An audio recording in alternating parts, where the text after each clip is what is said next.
بادشاہ کا موڈ اچھا تھا۔ وہ نوجوان وزیر کی طرف مڑا اور مسکرا کر پوچھا، تمہاری زندگی کی سب سے بڑی خواہش کیا ہے؟ وزیر شرما گیا، اس نے منہ نیچے کر لیا۔ بادشاہ نے کہکا لگایا اور بولا، تم گھبراؤ مت، بس اپنی زندگی کی سب سے بڑی خواہش بتاؤ۔ وزیر گھٹنوں پر جھکا اور عاجزی سے بولا، حضور، آپ دنیا کی خوبصورت ترین سلطنت کے مالک ہیں۔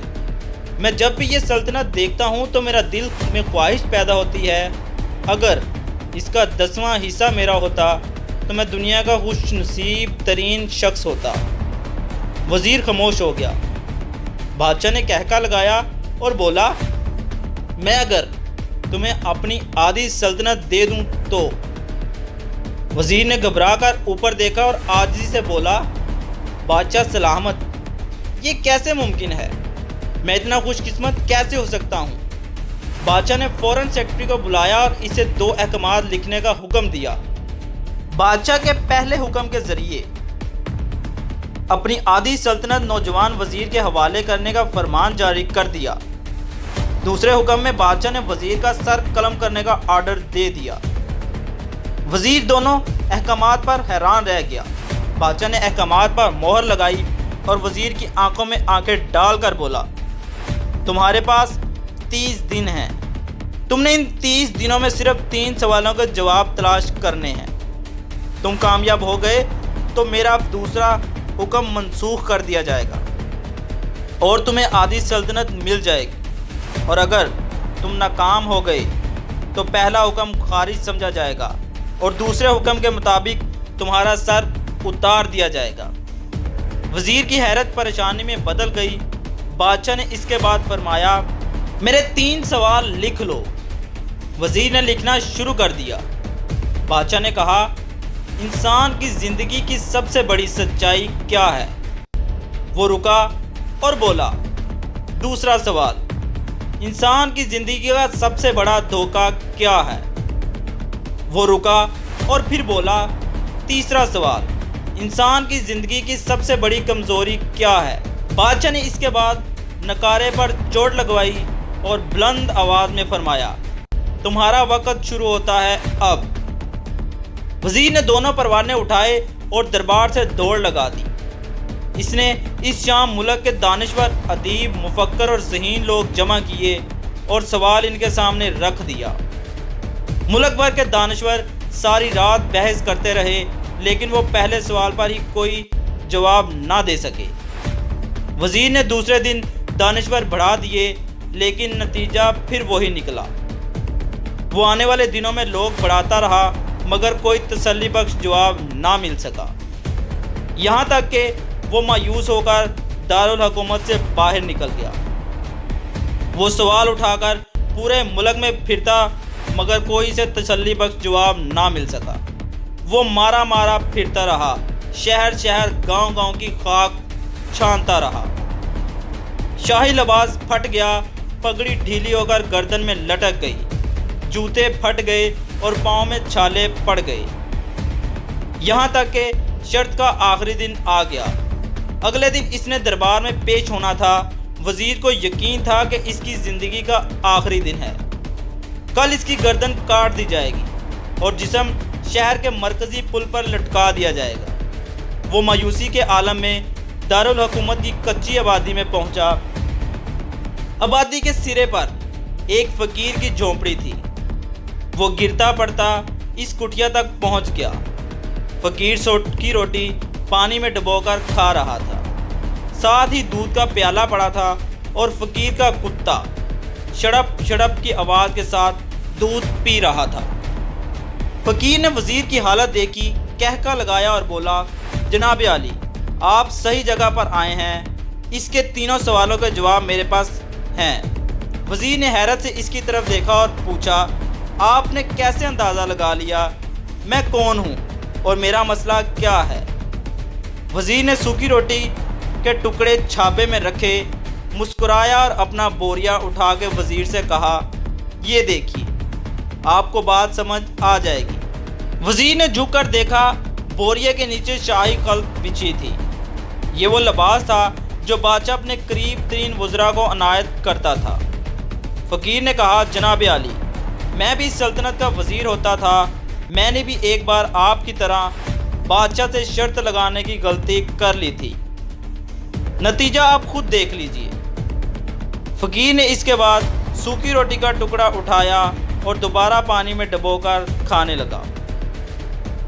وزیر نے دکھی دل سے پوچھا، کیا آپ بھی جواب تلاش نہیں کر سکے تھے؟ فقیر نے کہکا لگایا اور جواب دیا، میرا کیس آپ سے مختلف تھا، میں نے جواب ڈھونڈ لیے تھے، میں نے بادشاہ کو جواب بتائے آدھی سلطنت کا پروانہ پھاڑا، بادشاہ کو سلام کیا اور اس کٹیا میں آ کر بیٹھ گیا۔ میں اور میرا کتا دونوں مطمئن زندگی گزار رہے ہیں۔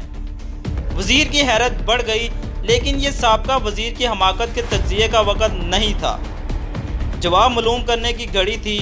چنانچہ وزیر اینکر پرسن بننے کی بجائے فریادی بن گیا اور اس نے فقیر سے پوچھا، کیا آپ مجھے سوالوں کے جواب دے سکتے ہیں؟ فقیر نے ہاں میں گردن ہلا کر جواب دیا، میں پہلے 2 سوالوں کا جواب مفت دوں گا، لیکن تیسرے سوال کے جواب کے لیے تمہیں قیمت ادا کرنی ہوگی۔ وزیر کے پاس شرط ماننے کے سوا کوئی آپشن نہیں تھا، اس نے فوراً ہاں میں گردن ہلا دی۔ فقیر بولا، دنیا کی سب سے بڑی سچائی موت ہے، انسان کوئی بھی ہو کچھ بھی ہو، وہ اس سچائی سے نہیں بچ سکتا۔ وہ رکا اور بولا، انسان کی زندگی کا سب سے بڑا دھوکہ زندگی ہے، ہم میں سے ہر شخص زندگی کو دائمی سمجھ کر اس کے دھوکے میں آ جاتے ہیں۔ فقیر کے دونوں جواب ناقابل دید تھے۔ وزیر سرشار ہو گیا، اس نے اب تیسرے جواب کے لیے فقیر سے شرط پوچھی۔ فقیر نے کہکا لگایا، کتے کے سامنے سے دودھ کا پیالہ اٹھایا، وزیر کے ہاتھ میں دیا اور کہا، میں آپ کو تیسرے سوال کا جواب اس وقت تک نہیں دوں گا جب تک آپ یہ دودھ نہیں پیتے۔ وزیر کے ماتھے پر پسینہ آ گیا، اس نے نفرت سے پیالہ زمین پر رکھ دیا۔ وہ کسی قیمت پر کتے کا جھوٹا دودھ نہیں پینا چاہتا تھا۔ فقیر نے کندھے اچکائے اور کہا، اوکے، تمہارے پاس اب 2 راستے ہیں، تم انکار کر دو اور شاہد جلاد تمہارا سر اتار دے گا، یا پھر تم یہ آدھ پاؤ دودھ پی جاؤ اور تمہاری جان بھی بچ جائے گی اور تم آدھی سلطنت کے مالک بھی بن جاؤ گے، فیصلہ بہرحال تم نے کرنا ہے۔ وزیر مخمصے میں پھنس گیا، ایک طرف زندگی اور آدھی سلطنت تھی اور دوسری طرف کتے کا جھوٹا دودھ تھا۔ وہ سوچتا رہا یہاں تک کہ جان اور مال جیت گیا اور سیلف رسپیکٹ ہار گئی۔ وزیر نے پیالہ اٹھایا اور ایک ہی سانس میں دودھ پی گیا۔ فقیر نے کہکا لگایا اور بولا، میرے بچے، انسان کی سب سے بڑی کمزوری غرض ہوتی ہے، یہ اسے کتے کا جھوٹا دودھ تک پینے پر مجبور کر دیتی ہے۔ یہ وہ سچ ہے جس نے مجھے سلطنت کا پروانہ پھاڑ کر اس کٹیا میں بیٹھنے پر مجبور کر دیا۔ میں جان گیا تھا میں جوں زندگی کے دھوکے میں آؤں گا، میں موت کی سچائی کو فراموش کرتا جاؤں گا، اور میں موت کو جتنا فراموش کرتا رہوں گا، میں اتنا ہی غرض کی دلدل میں دھنس جاؤں گا، اور مجھے روز اس دلدل میں سانس لینے کی غرض کا غلیظ دودھ پینا پڑے گا۔ لہٰذا میرا مشورہ ہے، زندگی کی ان تینوں حقیقتوں کو جان لو، تمہاری زندگی اچھی گزرے گی۔ وزیر خجلت، شرمندگی اور خود ترسی کا تحفہ لے کر فقیر کی کٹیا سے نکلا اور محل کی طرف چل پڑا۔ وہ جوں محل کے قریب پہنچتا رہا، اس کے احساس شرمندگی میں اضافہ ہوتا رہا تھا، اس کے اندر ذلت کا احساس بڑھ رہا تھا، اور اس احساس کے ساتھ محل کے دروازے پر پہنچا، اس کے سینے میں خوفناک ٹیس اٹھی۔ وہ گھوڑے سے گرا، لمبی ہچکی لی اور اس کی روح قفس عنصر سے پرواز کر گئی۔ ہمیں کسی بھی دن کسی ٹھنڈی جگہ پر بیٹھ کر زندگی کے ان بنیادی سوالوں پر ضرور غور کرنا چاہیے۔ ہمیں یہ سوچنا چاہیے، ہم لوگ کہیں زندگی کے دھوکے میں آ کر غرض کے پیچھے تو نہیں بھاگ رہے، ہم لوگ کہیں موت کی فراموش تو نہیں کر بیٹھے؟ ہم کہیں اس کہانی کے وزیر تو نہیں بن گئے؟